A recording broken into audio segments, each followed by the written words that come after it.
Televisión Legislativa presenta TVL Noticias, emisión central, con Mariela Logroño. Jueves 17 de agosto del 2017, amigos y amigas televidentes, ¿cómo están? Muy buenas tardes. Les damos la cordial bienvenida a la emisión central de TVL Noticias. Gracias a quienes nos sintonizan a través del canal 42 en Quito, en nuestro sitio web también, tvl.asambleanacional.gov.es. Aquí iniciamos con el desarrollo de las noticias.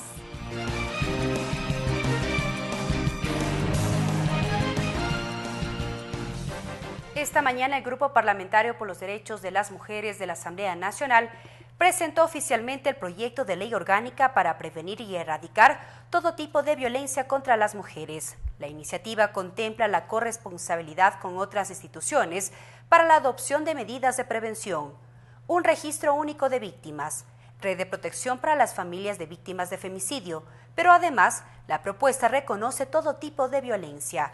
Este proyecto surgió a partir de que en el Pleno de la Asamblea Nacional el pasado julio se aprobó una resolución para evitar la violencia. Lo explicó Mónica Alemán, coordinadora del grupo parlamentario.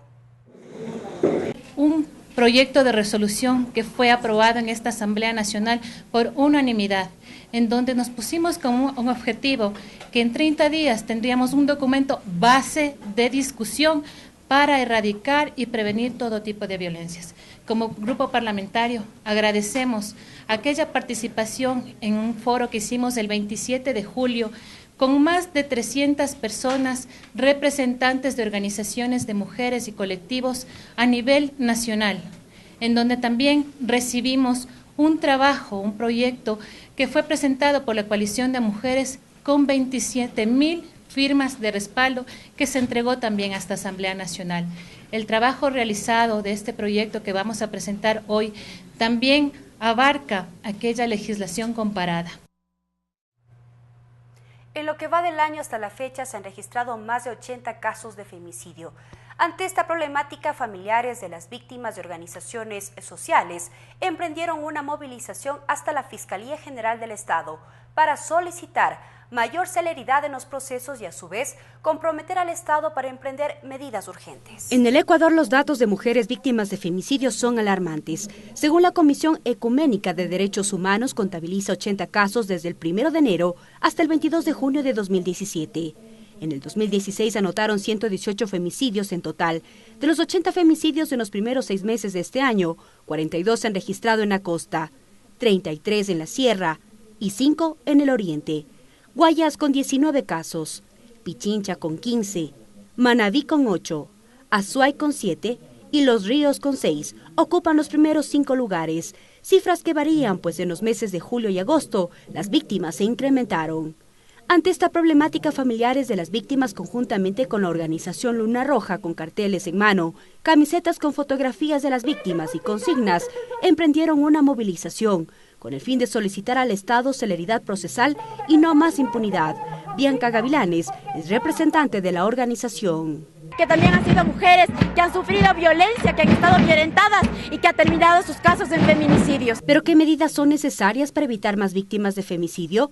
Según Gavilanes, es vital generar una cultura de la denuncia en los primeros signos de violencia. Y que no va a parar si las mujeres no entramos en un proceso de organización y de lucha permanente. La denuncia acompañada de la agilidad en la justicia, dijo la representante de Luna Roja. Allí contó un caso. En el caso de Paola Moromenacho, ella había pedido una boleta de auxilio y no se la dieron, y le dieron a su ex conviviente, el que la asesinó. De los 80 casos de lo que va del año, 29 estarían en indagación previa, 30 en instrucción fiscal, 2 casos con sentencia ejecutoriada, 3 casos con sentencia en apelación, 6 casos ante tribunales y en 10 casos los acusados se suicidaron, indicó la entidad. Mariela Logroño, TVL Noticias. Cambiamos de tema. Según el Banco Central del Ecuador, hasta el 2020 se prevé un crecimiento de un 2% en la economía del país. Así lo precisó la gerente general de la entidad, Verónica Artola, en el marco del análisis de la proforma presupuestaria para este año. Ricardo Bravo cubre la sesión de la Comisión del Régimen Económico y nos entrega detalles. ¿Qué tal? Buenas tardes. Arrancó ya oficialmente el análisis de la proforma presupuestaria para el 2017 en la Comisión del Régimen Económico. Esta vez los parlamentarios sesionaron en el piso número 1 del Palacio Legislativo. La primera en comparecer fue Verónica Artola, quien es la gerenta del Banco Central del Ecuador. Aquí entregó algunas cifras, entre ellas que hasta lo que resta de este año, hasta diciembre del 2017, la economía del Ecuador crecerá en un 0,7% y hasta el 2020 en un 2%. Esperamos durante los próximos 4 años, del 2017 al 2020, como pueden ver en la lámina, un superávit en balanza comercial. Tendríamos superávit que va desde 1.400 millones para 2017 a los 2.200 millones para el 2020. Luego fue el turno de la comparecencia del ministro de Finanzas, Carlos de la Torre. Aquí también entregó algunas cifras. Reveló que la economía del Ecuador se encuentra en crecimiento, sobre todo tras la crisis, como así lo mencionó, del 2015. En la economía ecuatoriana tenemos una demanda creciente de dinero físico que en los 2 últimos años ha bordeado los 2.000 millones de dólares cada año. Eso quiere decir que cada año, 2015 y 2016, el Banco Central tuvo que inyectar 2.000 millones de dólares en billetes y esos 2.000 millones de dólares son recursos que salieron de las reservas internacionales. El ciclo de comparecencias acá al interior de la Comisión del Régimen Económico se ha dividido en 2 etapas. Por la mañana acudió ya la gerenta del Banco Central del Ecuador, así también como el ministro de Finanzas. Por la tarde está previsto que arriben hasta esta comisión el director del Servicio de Rentas Internas, Leonardo Orlando, así también como los representantes del Servicio Nacional de Aduanas del Ecuador. Nosotros les tendremos más detalles en nuestras siguientes emisiones. Buenas tardes. Gracias, Ricardo, por la información. Cabe señalar que la Comisión del Régimen Económico tiene un plazo de 30 días para el análisis de la proforma presupuestaria. En tanto, el ministro de Hidrocarburos, Carlos Pérez, también será llamado a la Asamblea Nacional para que informe el estado de la refinería de Esmeraldas. El anuncio se dio durante el programa Tercer Debate. Las comparecencias del fiscal general y del subcontralor a las comisiones de justicia y fiscalización no serán las únicas. Ahora, el movimiento Alianza País no descarta convocar al ministro de Hidrocarburos, Carlos Pérez. Así lo informó el legislador oficialista César Litardo. Cada uno tiene su función como tal, ¿no? La Contraloría hace su control su función de control como tal. La Asamblea, en este caso, la función de fiscalizar y de poder solicitar que venga en los próximos días, tal vez, el señor ministro de Hidrocarburos hacia la Asamblea para que nos informe al respecto de los pormenores en torno a lo que ha pasado en la refinería Esmeralda. Estas comparecencias son anunciadas luego de que el pasado martes el presidente de la República y el ministro de Hidrocarburos, Carlos Pérez, criticaron el estado de la refinería de Esmeraldas tras el proceso de repotenciación que le costó al Estado cerca de 2.200 millones de dólares. Creo que lo que ha mencionado el ministro de Hidrocarburos y el señor presidente de la República es preocupante. Creo que sí, de ser verdad, también la Asamblea debería intervenir y buscar los responsables de ser el caso en este sentido. Para ello, el movimiento Alianza País tampoco descarta crear una comisión que viajará hasta la refinería de Esmeraldas a constatar su estado. Desde la oposición, el asambleísta Roberto Gómez tiene su lectura. El oficialismo debe dejar de encubrir a sus funcionarios, debe dejar de blindarlos. Nosotros vamos a fiscalizar junto con la ciudadanía que nos exige la renuncia del vicepresidente y nos exige que si no renuncia, nosotros lo destituyamos. De su lado, la oposición indica que las versiones de los funcionarios llamados a comparecer a la Asamblea serán parte de su nueva solicitud para llamar a juicio político al vicepresidente de la República. Ricardo Bravo, TVL Noticias. Tiempo de una pausa promocional, pero al volver más información aquí en Emisión Central de TVL Noticias. Ya regresamos. Regresamos con TVL Noticias, Emisión Central, luego de la siguiente pausa promocional. Continuamos con TVL Noticias, Emisión Central. Y en más noticias legislativas, la próxima semana estaría listo el informe para primer debate del proyecto de reformas al Código de la Niñez y Adolescencia tratado en la Comisión de Justicia.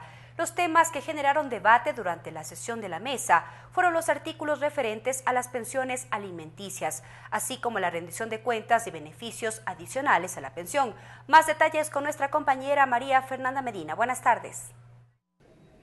Gracias, ¿qué tal? Muy buenas tardes. Así es, la Comisión de Justicia concluyó el análisis del informe para primer debate del proyecto de reformas al Código de la Niñez y Adolescencia. Durante la sesión hubo un arduo debate por parte de los integrantes de la mesa legislativa. Uno de los artículos que generó discusión es el artículo 139, que tiene que ver desde cuándo se debe la pensión alimenticia. La asambleísta Lira Villalba, también la asambleísta María Lourdes Cuesta y el legislador Franklin Samaniego se expresaron con respecto a este artículo. Veamos.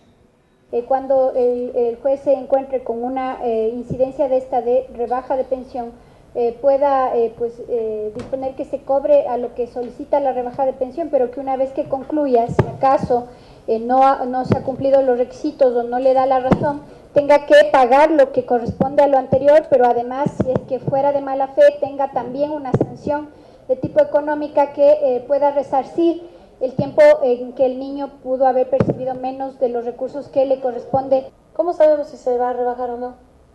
¿A cuánto se va a rebajar? ¿Qué pasa si es que no se rebaja? Yo creo que lo más salomónico y lo mejor es dejar en la fecha de resolución definitivamente. Una vez iniciado un proceso judicial por alimentos, en función de estos no causan ejecutoría y para garantizar la adecuada y oportuna atención a los usuarios de administración de justicia, las partes están obligadas a consignar todos los datos para futuras notificaciones por medios telemáticos. Con respecto a la rendición de cuentas que podrían presentar las personas encargadas de administrar la pensión del menor, la presidenta de la Comisión de Justicia, Marcela Guiñaga, y la legisladora Villalba y también la asambleísta Cuesta sugirieron que se fije un monto. Veamos. La mayor parte de las pensiones de alimentos en el país son menores a $200. ¿Usted consideraría la posibilidad de que pongamos un monto sobre el cual habría que verificarse de un número X de salarios básicos unificados? Me parece que si hablamos de 3, estamos hablando de pensiones sobre los $700. Específicamente a que no sea al antojo. Mañana quiero pedirte una rendición de cuentas y te pido una rendición de cuentas. Sino, por ejemplo, y a esto agregarle de que sea debidamente comprobado, que existe una vulneración de derechos debidamente comprobado. Por ejemplo, que se haya vulnerado el derecho a la salud del niño, a la educación del niño, aun cuando se esté otorgando una pensión alimenticia. Va a sugerir que se ponga un monto.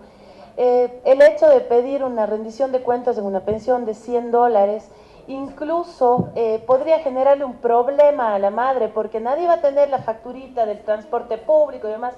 Creo que sí debemos poner un monto basado en un X número de salarios básicos unificados. El artículo 147.2, que tiene que ver con los beneficios adicionales a la pensión, tendría también unos cambios según la titular de dicha mesa legislativa. Si no en virtud de sus ingresos, en el caso de la 13ª remuneración, de los ingresos que ha tenido en el año. Entonces, el obligado no tiene para pagar en igual condiciones a todos sus hijos, cuando todos tienen el mismo derecho. Esa es la reflexión. Entonces, este beneficio adicional, lo que está proponiendo la reforma es que se comparta entre el número de hijos, hoy mismo, de manera que pueda haber cumplimiento. Cabe recordar que el plazo de entrega de este informe para primer debate del proyecto de reformas al Código de la Niñez y Adolescencia concluye el próximo 18 de agosto. Hasta aquí el informe. Buenas tardes. Gracias, María Fernanda, por la información. El secretario nacional del Agua, Humberto Cholango, informó sobre la aplicación de la Ley de Recursos Hídricos. La rendición de cuentas se desarrolló en la Comisión de Soberanía Alimentaria. Se trata de la primera rendición de cuentas de Humberto Cholango como secretario nacional del Agua en la Comisión de Soberanía Alimentaria. Aquí informó sobre la aplicación de la Ley de Recursos Hídricos. Hemos presentado inclusive de las 11 disposiciones transitorias que tiene la Ley de Aguas, cada una detalladamente. En el global, lo que podríamos decir es que hemos avanzado bastante. Pero que en territorio se ha podido observar varios inconvenientes para la aplicación de la ley, señala Cholango.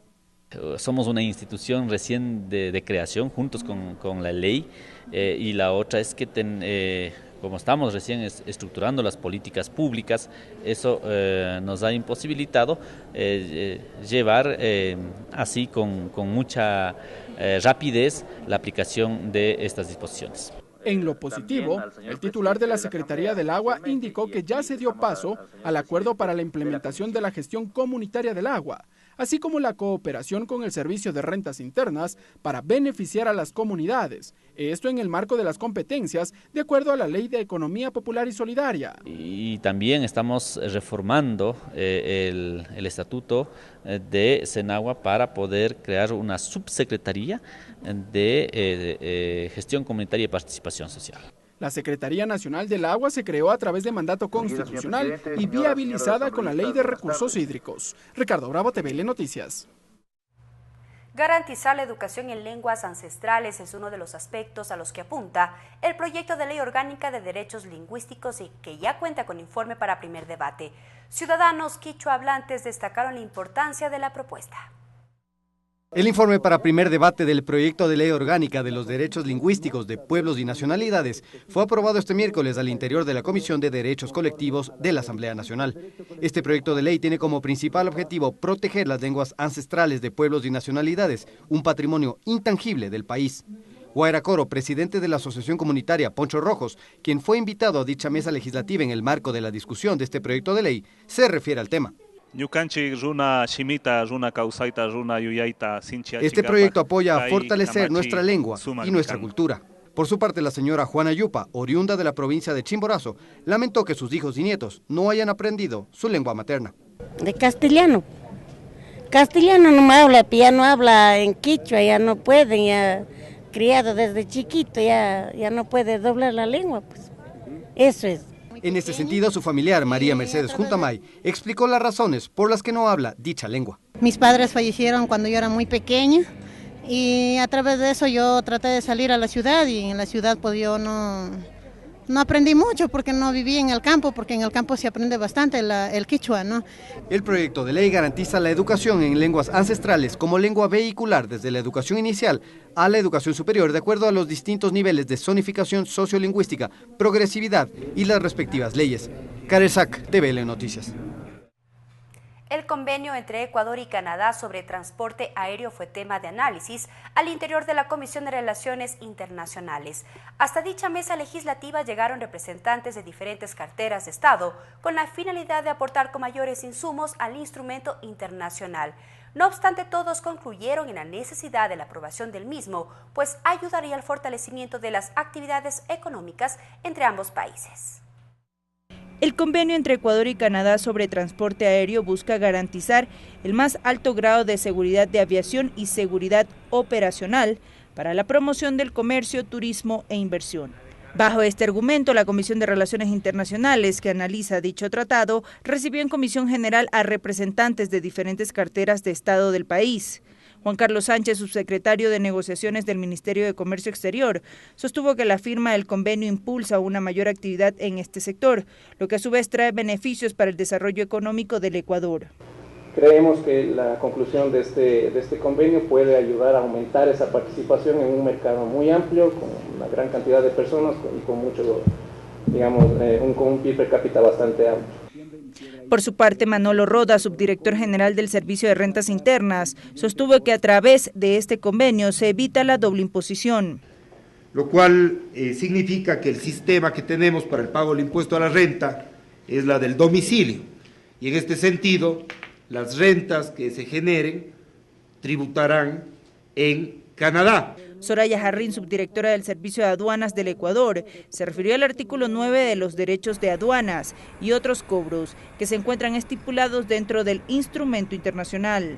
Existe ya en la normativa vigente en el país el régimen especial, denominado almacén especial, el régimen aduanero, que ya contemplaría todo esto. Mientras que el viceministro de Turismo, Carlos Larrea, expresó que este tipo de convenios dan apertura para que más turistas vengan al Ecuador. Solamente a través de un convenio como estos podríamos hacer que vengan todas las aerolíneas de Canadá y que además las aerolíneas interesadas en el Ecuador de llegar hasta Canadá también puedan hacerlo.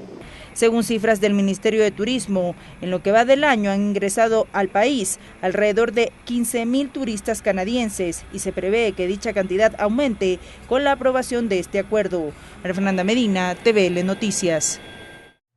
Es momento de una nueva pausa, pero al volver les tendremos detalles de la agenda de actividades prevista para esta tarde en la Asamblea Nacional. Ya regresamos.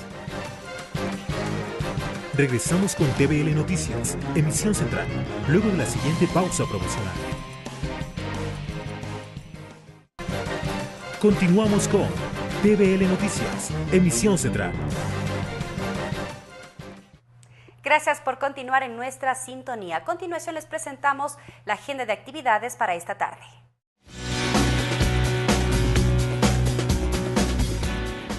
Para este jueves 17 de agosto, a partir de las 15:10, sesión de la Comisión del Régimen Económico. Recibe al director general del Servicio de Rentas Internas, Leonardo Orlando. Mientras que a las 16 horas también recibe al director general del Servicio Nacional de Aduana del Ecuador, Mauro Andino. Esto en el Salón 1, piso 1 del Palacio Legislativo. Llegamos a la parte final de la emisión central de TVL Noticias. Para más información en nuestros dos microinformativos de las 15 y 16 horas. Y la ampliación de estos y otros temas a las 17:30 en la emisión estelar de TVL Noticias. Los esperamos. Buenas tardes. Televisión Legislativa presentó TVL Noticias, emisión central.